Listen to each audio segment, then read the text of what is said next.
Hello viewers, দেখুন এই আমার সামনে এটা একটা 32 ইঞ্চি এলইডি। এই টিভিটির সমস্যা হয়েছে কি, এটার লাইনে হাই ভোল্টেজ হয়েছিল, সেই জন্য পার্টি বলছেন নাকি টিভি অন হচ্ছে না। তো পুরো ডেড পজিশানে আপনারা দেখুন, কোনো ইন্ডিকেটার, রেড ইন্ডিকেটার এলইডির যে থাকে সেটা কিন্তু জ্বলছে না। তো এটা হাই ভোল্টেজ ঢুকেছিল। এখন হাই ভোল্টেজের জন্য কি কি কম্পোনেন্ট খারাপ হয়েছে এ টু জেড সমস্ত দেখাবো, চলুন দেখে আসি।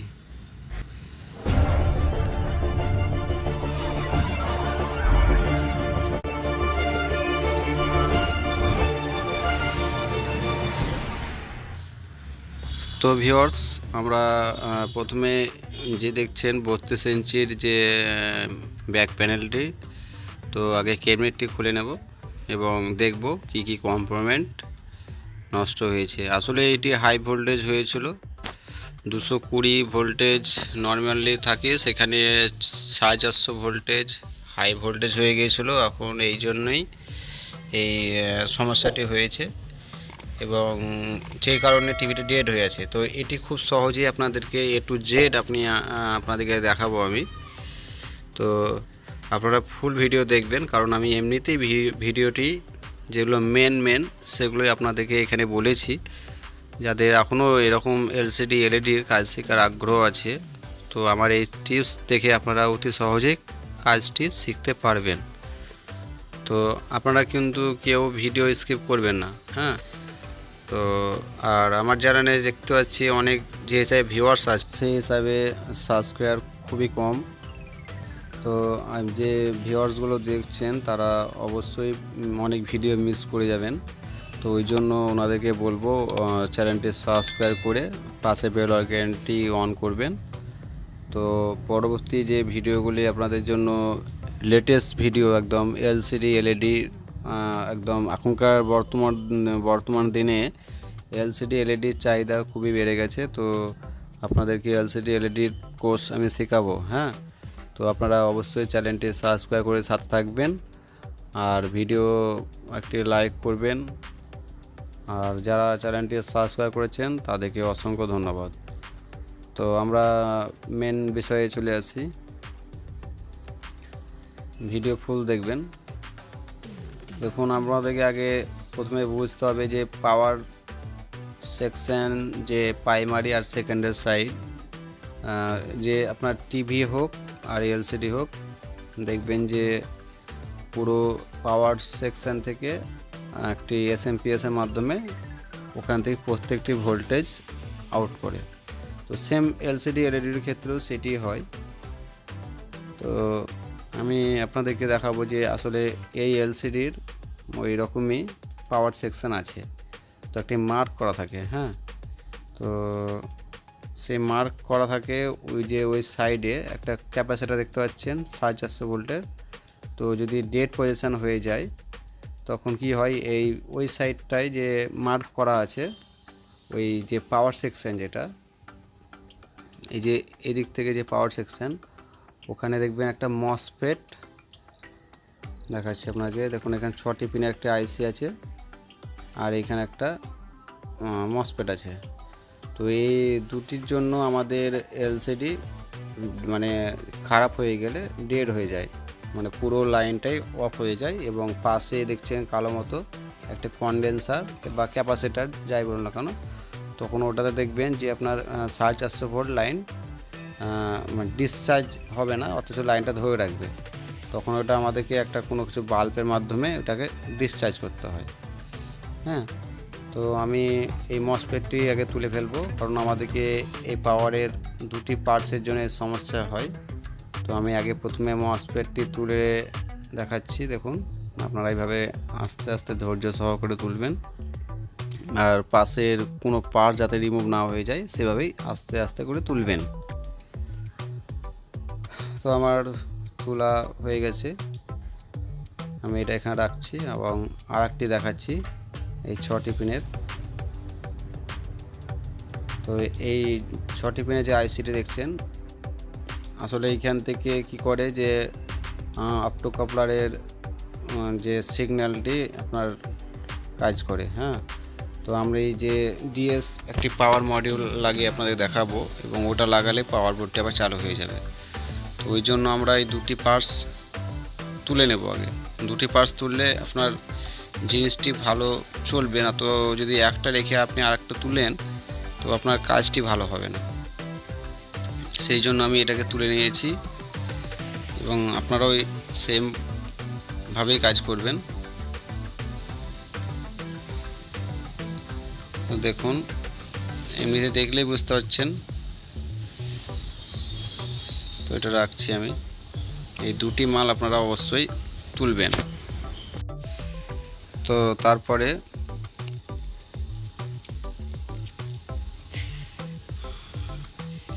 এই যে পুরো পার্টসগুলো আছে, আপনারা দেখবেন যে দুটো পার্টস বাদে অন্যান্য পার্টস যাতে রিমুভ না হয়ে যায়। সেই জন্য আমি এই যে আইসি তুললাম শপিনের, আর ওই যে মসফেট তুললাম, এগুলোকে ভালোভাবে পরিষ্কার করে নিচ্ছি, ফ্রেশ করে নিচ্ছি। ফ্রেশ হয়ে গেলে আমি একটি মডিউল লাগিয়ে আপনাদের দেখাবো। আমি তারপর এটা পরিষ্কার করে নেই।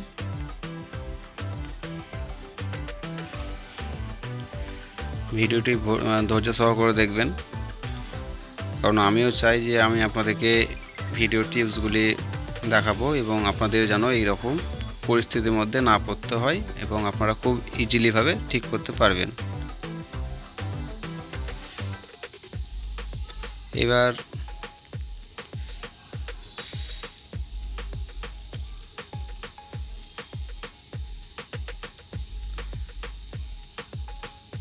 তো আমি যে পাওয়ার মডিউল লাগাবো, তো যেহেতু এই যে এসএমপিএস দেখছেন, এই এসএমপিএসের এই পাওয়ার বেশি ভোল্টেজ হয়ে যাওয়ায় ওখানে দুটি মসফেট দেখতে পাচ্ছেন, একটি 27 ভোল্ট ড্রাইভারে যায়, আর একটি হচ্ছে 12 ভোল্ট। তো এই 12 ভোল্টটা আপনার শর্ট হয়ে আছে, আমি মিটারে চেক করলাম। তো পরে দেখছি এখানে একটা আইসি আছে যেখানে আপনার 5 ভোল্টের রেগুলেটর কাজ করে। তো ওখানে 5 ভোল্ট না কাজ করলে আপনার কোনো কিছু সেকেন্ডের সাইডে আপনার ফ্ল্যাশ আইসি কাজ করবে না। তো আমি এটাকে রিমুভ করে নিচ্ছি। আর যদি এটা রিমুভ না করে আমি আগে পাওয়ার লাগিয়ে দেই, তাহলে আমার কি হবে, চালু করার সময় আমার ওই যে মডিউলটা ওটা আবার খারাপ হয়ে যেতে পারে। হ্যাঁ, তো চলুন আমি দেখি আমরা।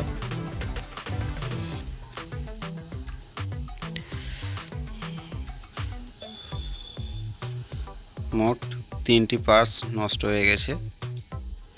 প্রাইমারি সাইডে 2টি পার্টস ও সেকেন্ডারি সাইডে 1টি পার্টস। এটা অন্যান্য ক্ষেত্রে না হতেও পারে, কিন্তু এই ক্ষেত্রে দেখছি এর প্রাইমারি সাইড এবং সেকেন্ডারি সাইড দুদিকেই খারাপ হয়ে গেছে। এখন দেখা যাক আরও কিছু কম্পোনেন্ট নষ্ট হয়েছে কিনা। তো আমাদেরকে আগে পাওয়ারটা এবার লাগাবো, এবং পাওয়ার লাগিয়ে আমি দেখব যে আমার লাইনটি চালু হচ্ছে কিনা।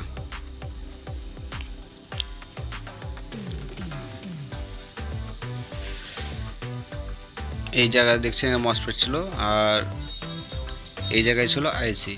এই দুটোকে পরিষ্কার করে নিয়েছি।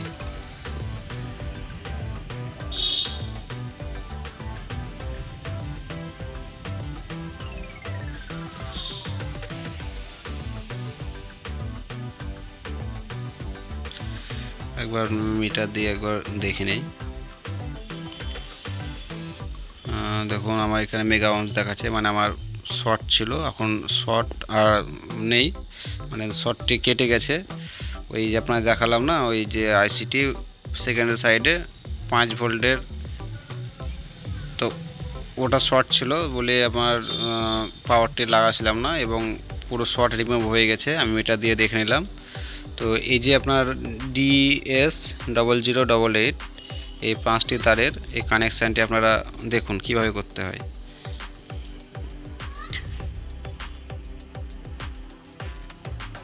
তো প্রথমে আমার যে কনডেন্সার থাকে 450 ভোল্টের, তো কালোটি আপনি যেটা দেখবেন কনডেন্সারের সাদা রঙের একটি দাগ দেওয়া থাকে মার্ক করে, ওটা হচ্ছে নেগেটিভ সাইড। তো ওই কালো ওয়্যারটি আপনি নেগেটিভে লাগাবেন। তো আমি আপনাদেরকে কেটে কেটে দেখাচ্ছি। দেখুন আমি দুটো লাগিয়ে দিলাম। দেখুন যেটা গ্রিন সেটাকে আমি দিয়েছি পজিটিভে এবং ব্ল্যাকটা দিয়েছি নেগেটিভে কন্ডেন্সারে। এই দুটো পিনে লাগাবেন। আর এই যে ইয়েলো হলুদের যে কালার, এটি আপনি মসফেটের যেখানে ছিল, যেটা মসফেট তুললাম সেই মসফেটের মাথায় এইভাবে এটাকে লাগিয়ে দেবেন। আর এই যে হোয়াইট, এটাকে লাগাবেন যে আপ টু কাপলার, দেখুন মার্ক করা আছে, এই যে দেখছেন এই সোজাসুজি আপনারা লাগিয়ে দেবেন।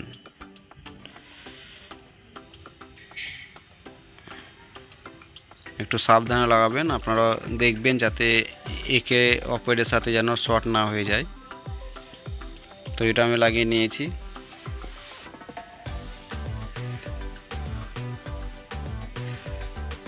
আর এই যে দেখছেন রেড, এই দেখবেন যে এই যে ডায়োড আছে এবং অনেকের সাথে দেখবেন যে এরকম এসএমডি ডায়োড দু সাইডে থাকে।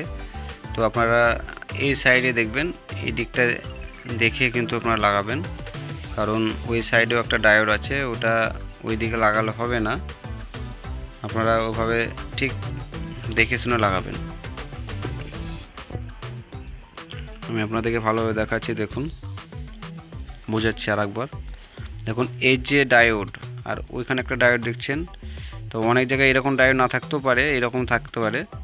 তো আপনি দেখবেন যে এখানে একটা রেজিস্ট্যান্স থাকবে, ওই রেজিস্ট্যান্সের কাছে আপনি লাল তারটি কানেকশান করবেন। আমার এটা লাগানো হয়ে গেছে এবং আমি লাইন দিয়ে দেখব এবং আমার ভোল্টেজটি আসছে কিনা। 12 ভোল্ট 12 ভোল্ট লাইন।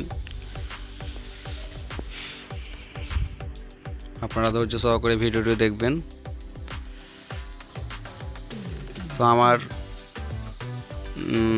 পাওয়ার ইন্টিগ্রাল লাইটটি কাছে রেখেছি, এখানে রাখলাম, এটা আমার সুবিধার জন্য। এবং দেখি লাইনটি এসেছে কিনা। দেখুন আমার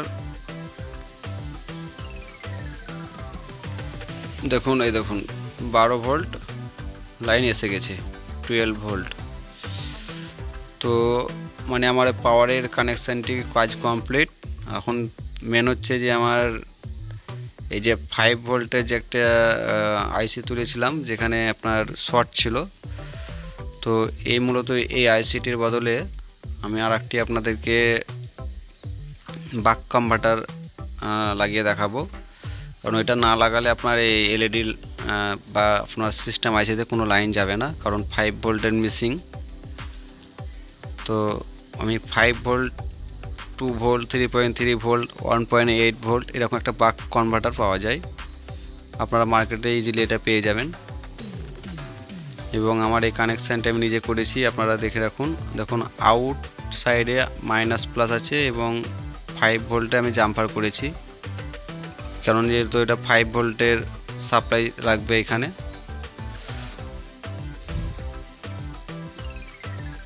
আপনারা নজর করে দেখুন। দেখুন এই সাইডে দেখছেন, এই দিকটা হচ্ছে ইনপুট লাইন। দেখুন আইএন দু সাইড আছে মাইনাস প্লাস, আর এদিকে আছে আউটসাইড মাইনাস প্লাস। তো নিউট্রালে আপনার দুটো তারকে একসাথে জয়েন করে নেবেন। তো আমি দুটো তারকে একসাথে জয়েন করে নিয়েছি এবং এই যে মাদারবোর্ডটি আছে এর মধ্যে যেখানে আমরা গ্রাউন্ড পাবো সেই গ্রাউন্ডে এটাকে সোল্ডারিং করে নেব। তখন আপাতত আমি এইভাবে চেক করার জন্য এখানে লাগিয়ে নিচ্ছি, পরে তখন যে কোনো একটি গ্রাউন্ডে কানেকশান করে নেব। তো আপনারা ঠিক সেইভাবে লাগিয়ে নেবেন। এবং থাকছে দুটি তার, এই যে দেখছেন এটা হচ্ছে আউট, আর এটা হচ্ছে আপনার যে লাগাচ্ছি এখানে 5 ভোল্টের যে কয়েল ছিল, আপনি এখানে সেমভাবে একটি জাম্পার করে দেবেন, ওটা আউট লাইন। কারণ আমি বাক কনভার্টারে যেহেতু 5 ভোল্টে একটা জাম্পার দিয়েছিলাম, কারণ আমার 5 ভোল্ট লাইন দরকার ছিল। আর এটা হচ্ছে আপনার ইনপুট লাইন, এটা আপনার ওই যে মসফেট 12 ভোল্ট যেটা আপনার সাপ্লাই মেপে দেখালাম কিছুক্ষণ আগে, 12 ভোল্ট যেটা দেখাচ্ছিল, সেই 12 ভোল্টে আপনি লাগাবেন। আমি লাগাচ্ছি, আপনারা দেখুন। দেখুন আমার লাগানো হয়ে গেছে। তো আমরা এবার দেখব আমাদের আসলে বোর্ডটি রেডি হয়ে গেছে কিনা। তো যদি আমার প্রত্যেকটি কিছু ভোল্টেজ আমরা দেখব এবং যে এলইডি ইন্ডিকেটর সেটা জ্বলছে কিনা সেটাও খেয়াল করব। আর যদি 5 ভোল্ট এসে যায় তাহলে আমার এই ইন্ডিকেটর লাইন চালু হয়ে যাবে। দেখুন আমার লাইটটি দেখুন, মানে বোর্ডটি রেডি হয়ে গেছে আর কি। ভোল্টেজ আপনাদেরকে লাইটটি বন্ধ করে দেখাচ্ছি।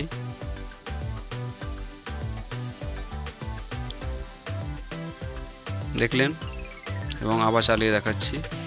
দেখুন মানে আমার পাওয়ার ইন্ডিকেটর লাইন এসে গেছে। যেহেতু এটা স্ট্যান্ড বাই হয়ে আছে, এখন এটা রিমোট দিয়ে আবার অন করব, নিয়ে দেখাবো। তো আমরা দেখুন 5 ভোল্ট মেপে দেখালাম, এসে গেছে। এবং 1.2 ভোল্ট,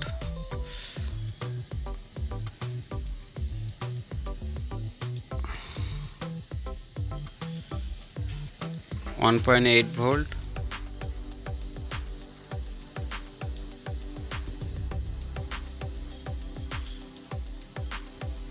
3.3 ভোল্ট।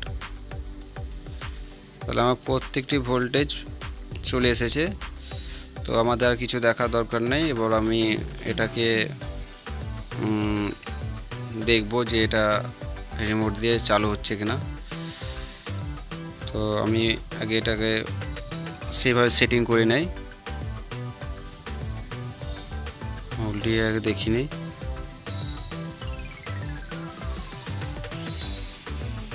যেহেতু এটা আপনার ওই রেড ইন্ডিকেটর লাইট জ্বলছে, তো এটা চালু হবে না, কারণ আমরা রিমোট দিয়ে এটাকে অন করতে হবে। তো আমি রিমোট দিয়ে অন করব, দেখব যদি অন হয়ে যায়, চালু হয়ে যায়, তাহলে আমাদের আর কিছু দেখার দরকার নেই। দেখুন স্ট্যান্ড বাই রিলিজ হয়ে গেছে। এটা সিরিজ লাইনে ছিল, এবার ডাইরেক্ট লাইন দিয়ে দেখি।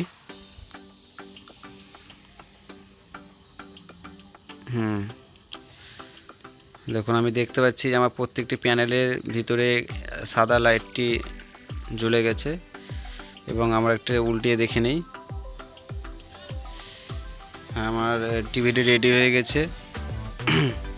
চলুন আমরা দেখে নিই একবার। তো আমরা আর কিছু দেখবো না, আমরা এগুলো ফিটিং করে একবার সামনে গিয়ে দেখব যে ভিডিও সাউন্ড কোনো ডিস্টার্ব আছে কিনা।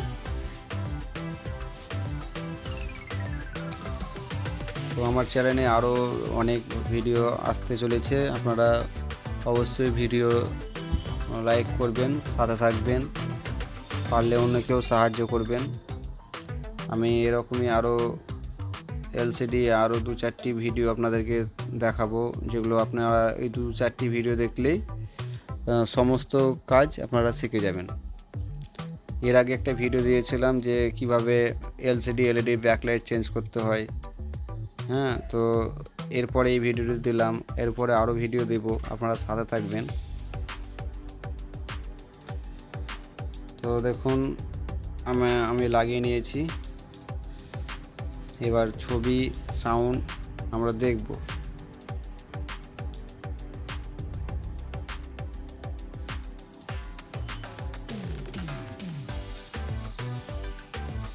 যেহেতু ব্যাটারি কম, রিমোটটায় অল্প কাজ করছে। চালু হয়ে গেছে এবং দেখি ভিডিওটি চলে এসেছে কিনা। দেখুন আমার প্রবলেম ছিল, স্ট্যান্ড বাই রিলিজ হচ্ছিল না, সাউন্ড সব ওকে, ভিডিও চলে এসেছে। তো আর কিছু প্রবলেম আমি দেখতে পাচ্ছি না, সমস্ত কিছু ওকে। তো দেখা হচ্ছে পরের ভিডিওতে, সবাই সাথে থাকুন, ধন্যবাদ।